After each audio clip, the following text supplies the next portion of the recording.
भूर्भुवः स्वः आग्नेयायुंशिपासा सुवर्जमिषञ्चनः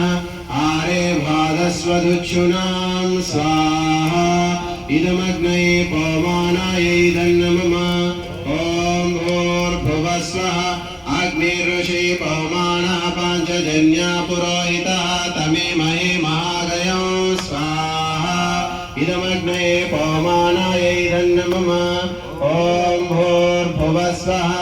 अग्ने पवस्व स्वपास्मे वर्चसु वीर्यं ददद्रयिं मयि पोषं स्वाहा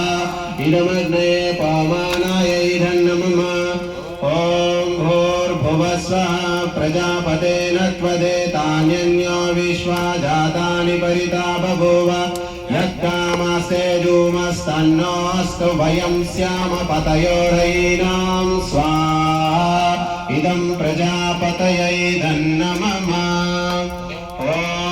तन्नो अग्ने वरुणस्य विद्वान् देवस्य येडो वयहसि शिष्टाः यजिष्ठो वैनितमाशोषुषानो विश्वाद्वेषांसि प्रमुग्धस्म स्वाहा इदमग्निवरुणाभ्यामिदन्नमः ॐ सत्वन्नो अग्निवमो भवति नेदिष्टो अस्यावुषशो व्युष्टो अवयक्ष्मणो वर्णं रराणो व्रीह्रीकं स्ववोणयेति स्वाहा इदमग्निवरुणाभ्यामिदन्नमः इमं मे वरुणाश्रुति अवमध्या च मुळया त्वामवस्युराचके स्वाहा इदं वरुणाय इदन्नमः तत्त्वायामे ब्रह्मणा वन्दमाना सदा शासे यजमानो हविर्भिः अहेडमानो वरुणे हवोर्जुषं समानाय प्रमोषि स्वाहा वरुणाय इदन्नमः ये ते शतं वरुणये सहस्रं यज्ञाः पाशा विदतामान्तः ते विर्णो अद्य सवितोत विष्णुर्विश्वे मुञ्चन्तु मरुता स्वर्गाः स्वाहा इदं वरुणाय सवित्रे विष्णवे विश्वेभ्यो देवेभ्यो मरुद्भ्यः स्वर्गेभ्यः इदन्नमः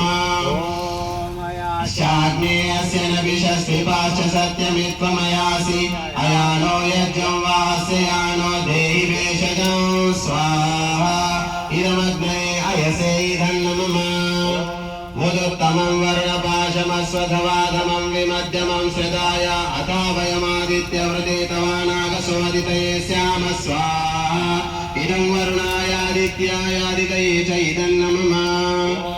भवतन्नः समनसो सचेतसा वरेपसो मा यज्ञं हिंशिष्टं मा यज्ञपतिं जातवेदसो शिवो भवतमद्यनः